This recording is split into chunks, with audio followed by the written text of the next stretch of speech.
من فقد بعض حقه حال وجود الأمن سيفقد كل حقه حال انعدام الأمن.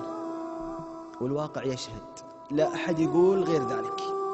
تفقد بعض حقوقك وأنت في أمن وعافية ورخاء، أشعل فتنة لتأخذ الحق الذي تريده، بعض حقك.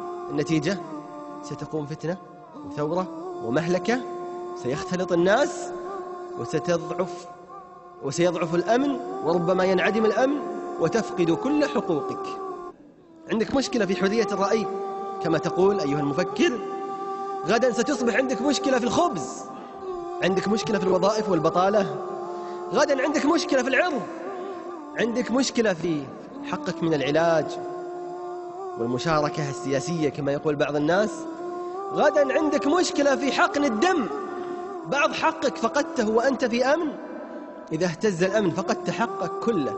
ولذلك تأمل واقع البلدان التي اشتعلت فيها الفتن.